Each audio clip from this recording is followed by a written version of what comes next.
Est-ce que vous êtes d'avis avec le thème, n'êtes pas d'avis avec le thème? C'est à vous de nous le dire. En tout cas, il y a eu ceux qui se sont déjà prononcés. Vous aussi, on attend vos réactions. Le thème, vous l'aurez tout à l'heure sur votre écran, mais elle est déjà là sur le plateau. C'est elle qui est chargée de cette rubrique. Elle s'appelle Priscilla. Bon, on dit Prisca. Bonjour.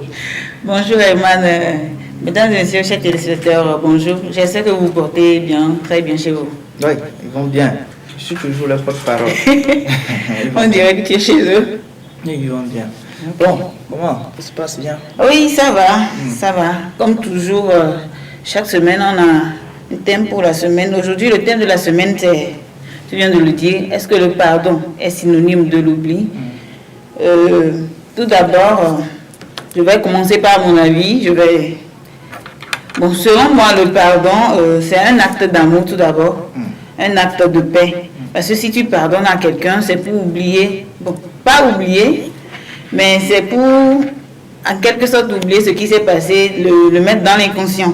Mais je crois qu'il est quasiment impossible d'oublier un acte qui vous a marqué. Quasiment impossible. Oui, de l'oublier, j'ai dit, de l'oublier. Tu peux le mettre derrière toi, mais l'oublier, bon, moi je ne suis pas pour quand même, mais sans plus tarder, on va écouter quelques téléspectateurs, ils ont donné leur avis par rapport au sujet. Donc, sans plus tarder, on va les écouter. Que lorsque je pardonne à quelqu'un ou que je lui dis que je lui pardonne, une seconde fois, s'il revient et qu'il refait la même chose, je vais dire que ma colère sera beaucoup plus grande que la première fois. Donc, peut-être que je peux pardonner et fermer les yeux, mais une fois que ça se répète et que ma colère est plus grande que la première fois, c'est sûr, je n'ai pas oublié la première fois que ça s'est passé. Donc, je peux dire que ce n'est pas égal à l'oubli pour moi. Peut-être on ferme les yeux, mais c'est pas parce qu'on a oublié. Ah oui, on m'a dit que nous avons nous les quoi mais on l'a donc coup. Voilà nous codo les dios mais bien d'avoir quoi mais et quoi on l'a so nobe on l'a so qui a et quoi on l'a so qui on m'a pas on a cru mais mon ybe et nous qui on quoi on l'ombe voilà et on so qui non c'est pas pardonner ça. Tu peux lui pardonner, à un moment, tu vas te rappeler de ce qui s'est passé. Tu vas encore t'énerver contre... Mais tu l'as déjà pardonné. Peut-être qu'il t'a fait quelque chose qui est gravement grave. Mais quand tu te rappelles de ça, mais quand même tu l'as déjà pardonné, ça te range encore le cœur, ça t'énerve encore de ça. Donc, pardonner, c'est oublier le problème, ce qui s'est passé avec lui. Mais pour lui, peut-être il t'a gâté quelque chose de grave que tu ne peux pas supporter. Je vais l'oublier. Mais ce n'est pas dans tous les cas que je vais oublier. S'il y a un cas grave là, moi, je ne peux pas oublier ça. Oui, nous venons d'écouter les téléspectateurs et on dit... Gravement Attends, je vais parler. Quand tu as fait quelque chose qui est gravement grave là, bon, tu ne peux pas oublier. Je le comprends, parce que ça dépend du degré. Oui, ça dépend du degré de l'acte, comme tu l'as dit. Il y a certaines choses partielles que quelqu'un peut te faire. Bon, tu vas décider d'oublier ça. Au fait, ça ne t'a pas gravement blessé. Mais quand quelqu'un a posé un acte qui t'a vraiment marqué, tu ne peux pas oublier du jour au lendemain. Tu ne peux pas oublier. En fait, tu peux lui pardonner par rapport à ce qu'il t'a fait. Le téléspectateur vient de le dire. Lorsque quelqu'un t'a marqué négativement, vraiment marqué négativement, mais quand vous voyez cette personne-là dans vos rayons, vous avez encore ses souvenirs et vous avez encore plus mal. Bon, le dernier... Au fait, si quelqu'un t'a fait mal et que quand tu le vois, tu te rappelles encore, au fait, tu ne l'as pas pardonné. Selon moi, tu ne l'as pas pardonné. Oui, mais... Si tu l'as vraiment pardonné, tu ne vas pas te rappeler en le voyant. C'est peut-être quand il va encore commettre quelque chose de encore plus grave ou bien quelque chose de similaire que tu vas te rappeler de ce qu'il avait fait avant. Est-ce qu'il n'y a pas paradoxe? Tu vas... Je sais pas, tu te rappelles forcément des faits. Donc, parfois ça fait mal. Oui, parfois ça fait mal. Oui. Mais quand tu lui pardonnes, tu devrais en quelque sorte laisser tomber ça, le mettre derrière toi. Tu ne peux pas, quelqu'un ne peut pas te faire un tort, te causer un mal, et puis tu le vois, tu te rappelles en même temps. Ce qui veut dire que tu as gardé la rancune. La rancune est là, tu ne l'as pas encore pardonné. Mais quand tu lui pardonnes, tu t'en fous pas mal quand tu le vois, vous saluez. C'est quand il va encore répéter cette même chose, ou soit il va encore commettre un acte un peu plus grave que ce qu'il avait fait, que ça va encore susciter beaucoup plus de réactions, selon moi. Bon, on oublie, mais on oublie comment... On pardonne, mais on n'oublie pas. On n'oublie pas, on pardonne, on oublie. Les séquelles restent toujours. Bon, finalement, c'est pas moi, je me perds un peu par rapport à ça. Heureusement que nous avons notre spécialiste à notre disposition. Nous avons eu la chance de voir un spécialiste, un psychologue. Je vais donner son nom, donc il s'appelle donc Frédéric Chassim. Voilà. Il est psychologue clinicien de la santé au CENAO, au Centre d'appareillage orthopédique. D'abord, il va nous définir ces deux thèmes-là, parce que nous parlons du pardon et de l'oubli. Donc forcément qu'il y a, je ne sais pas, une différence entre les deux mots, j'en sais rien. Il est beaucoup plus dans le domaine, donc on va le suivre ensemble et voir ce qu'il a dit par rapport à ça. D'entrée de jeu, nous dirons que de façon générale, de façon basique, quand on parle du pardon, c'est en fait une grâce, un acte qu'une personne accorde à quelqu'un, malgré l'offense qui lui a été faite par ce dernier.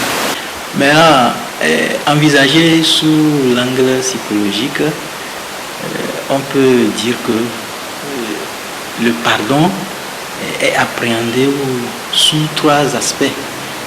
L'aspect cognitif, il y a l'aspect affectif et l'aspect connatif. Maintenant, quand on parle de l'aspect cognitif, en fait, c'est tout ce qui renvoie à nos perceptions, à nos manières ou à nos façons de voir le monde, à nos pensées et à nos croyances. C'est ça l'aspect cognitif.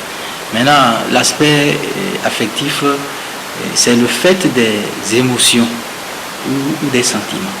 L'aspect connatif, ça renvoie à la motivation ou à la volonté. Donc du coup, tous ces aspects réunis, on peut dire que le pardon est un processus, c'est une démarche, une attitude ou un acte par lequel une personne offensée opère et assume des choix de ses perceptions de la réalité, avec pour volonté de transformer les conséquences négatives que nous allons appeler les émotions négatives engendrées par cette offense, dans le seul but de pouvoir s'en défaire, afin de sortir, de s'en libérer, de s'en débarrasser, de se protéger et donc du coup de préserver son intégrité physique, psychologique et sociale. L'oubli, de façon générale, en fait, ça renvoie au souvenir. Le fait de ne pas se souvenir de quelque chose ou de quelqu'un, ou bien d'une situation, peut être considéré comme un oubli. Donc, sous l'angle psychologique, l'oubli fait partie de ce que nous appelons des actes manqués, qui sont des actes plus ou moins involontaires. L'oubli peut signifier, en tout cas dans une certaine mesure, un manque de volonté, ou un manque de disponibilité, ou un manque d'attention. Ça peut être perçu comme un mécanisme psychologique qui nous permet de nous protéger contre l'angoisse qui naît des situations difficiles, des événements traumatisants auxquels un individu peut être exposé. Donc, ce mécanisme, plus ou moins conscient ou inconscient, volontaire ou pas, peut être mis en place pour protéger l'individu des ravages issus de la situation difficile à laquelle est soumise un sujet. Voilà, donc, Monsieur Chassim Frédéric, il faut le dire, il est psychologue et clinicien de la santé au CENAO. Il nous expliquait donc ce qu'on appelle l'oubli, d'une façon générale, sur le plan psychologique, et aussi le pardon. Là, aujourd'hui, on comprend mieux. Ce que moi j'ai pu retenir, c'est que le pardon nous permet quand même de nous protéger contre les émotions négatives. Oui, oui. Et j'ai aussi noté que le pardon, c'est plutôt l'oubli. L'oubli, c'est un manque d'attention. Ce qui veut dire que si tu ne portes pas trop d'attention sur ce que la personne t'a fait, Oui. tu pourrais vite l'oublier. Mais si l'événement t'a beaucoup marqué plutôt, si l'événement t'a marqué, tu ne peux pas aussi facilement l'oublier. Facilement. Hein? Oui. Tu ne peux pas aussi facilement l'oublier parce que, bon, on peut dire, quelqu'un t'a fait un truc qui n'est pas trop important. Quel exemple on peut donner? Disons que j'ai volé le bic de Herman. Ça t'a blessé, mais bon, c'est pas trop important, un bic, ça ce n'est rien. Tu peux oublier. Mais supposons que je t'ai confié un secret. Est-ce que moi-même j'appelle un secret que moi j'ai eu la confiance en toi, je l'ai confié. Et du jour au lendemain, je constate que ce que moi j'appelle un secret, c'est ça que toi tu partages aux gens. Sûrement que ça va me blesser. Et là, je ne peux plus te faire confiance. Je ne peux pas oublier ça. Et moi, je ne sais pas si tu vois ce que je veux dire. Je ne peux pas l'oublier. Je ne crois pas que demain, je pourrais encore venir vers toi voulant t'expliquer quelque chose ou bien de te confier quelque chose. Et ça engendre quand même la méfiance. Oui, ça engendre la méfiance. Sauf que la méfiance est considérée comme émotion négative, hein, sur le plan psychologique. Or, le pardon nous permet de nous débarrasser de ces émotions négatives. Il faut oublier. Bon. Tu ne peux pas oublier. Tu es d'accord avec moi que tu ne peux pas oublier. D'accord. On va écouter M. Frédéric Jassima. Il va maintenant nous répondre par rapport à la question de la semaine. Est-ce que le pardon est synonyme de l'oubli? Sur ce sujet, il s'est véritablement prononcé. C'est les deux niveaux. Le pardon, dans une certaine mesure, est synonyme de l'oubli. Dans la mesure où l'oubli se réfère aux conséquences négatives de la situation offensante. C'est-à-dire qu'on oublie les émotions négatives. On oublie cette colère. On oublie cette haine qui a été développée suite. Mais on n'oublie pas l'événement même qui a induit ces situations-là. Ça, on ne peut pas l'oublier. Même si on est arrivé à un niveau ultime du pardon, on ne peut pas l'oublier. Ça reste présent dans nos souvenirs. Maintenant, c'est notre capacité à transformer ces émotions négatives pour passer à l'essentiel qui fait la différence. Donc, du coup, oui, le pardon est synonyme de l'oubli quand, dans ce mécanisme psychologique de contrôle et de gestion des émotions négatives, on est arrivé à passer à autre chose. Bien que la mémoire de l'événement traumatisant soit présente. Donc, on ne peut pas parler de pardon sans qu'il y ait un souvenir de la situation offensive. On ne peut pas parler de ça. C'est le principe, ça. Tu ne peux pas dire que tu as pardonné sans que tu aies le souvenir de la situation. Donc c'est comme le souvenir. En fait, c'est ça qui éprouve même le pardon. Le fait même de se rappeler, ça éprouve le pardon. Ça nous permet de savoir si on est arrivé à un niveau du pardon, du vrai pardon en tout cas. Le souvenir est là. Mais on a oublié tout ce qui est comme réaction émotionnelle et tout, autour de tout ça. Et on passe à autre chose. Voilà, c'est intéressant, hein? Très intéressant. On peut oublier, mais on ne peut pas oublier. Ça fait deux choses. On oublie quoi, on laisse froid.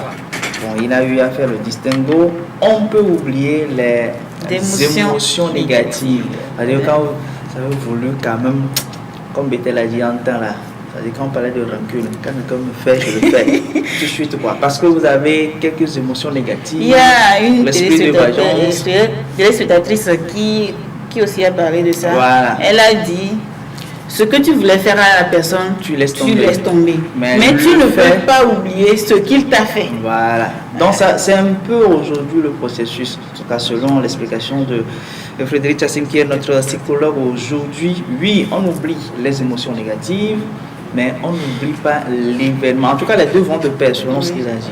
Oui, le fait de s'en souvenir, c'est là où tu mesures le fait de s'en souvenir. Ça t'aide à mesurer si tu as vraiment pardonné, parce que même si tu t'en souviens, tu n'as plus d'émotions négatives envers cette personne. Là, tu te dis que vraiment tu l'as pardonné. Mais tu ne peux pas oublier ce qu'il t'a fait. Mais te souvenir du problème, ça t'aide à réaliser vraiment que tu lui as pardonné ou pas. Alors, donc la question elle est posée, vous avez votre réponse à ce matin. Est-ce que le pardon est synonyme de l'oubli? Oui, dans certaines mesures, lesquelles, au moment où tu oublies les émotions négatives, c'est-à-dire la vengeance, l'idée de vengeance peut-être derrière, que tu avais entre-temps, oui, il faut laisser tomber ça.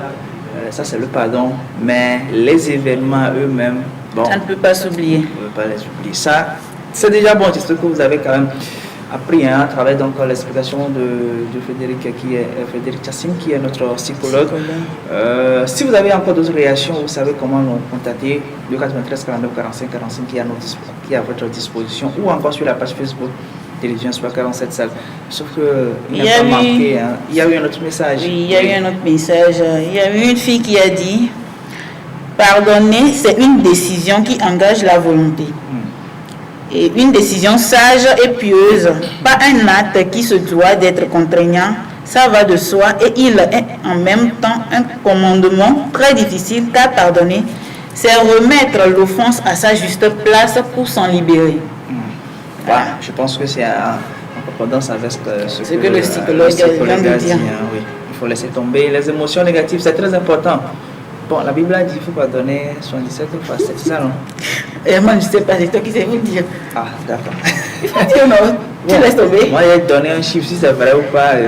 On a cité Philippiens 3, verset 13, ici on dit: on entend pardonner pour l'amour du Christ et d'avancer dans la vie. Alors, nous devons, dans la mesure du possible, oublier ce qui est derrière nous. Voilà. Bon, c'est dit comme ça, mais... c'est pas facile à faire, c'est sûr. Mais bon, on doit pouvoir pardonner quand même.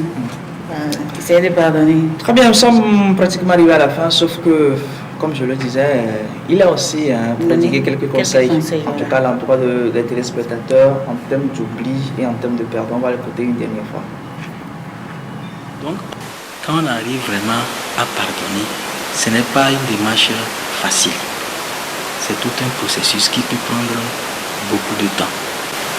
Donc, quand on y arrive vraiment, ce n'est pas une lâcheté. Le fait de pardonner n'est pas une lâcheté. Si on pardonne, ce n'est pas parce qu'on n'a pas la force ou les moyens nécessaires pour se venger.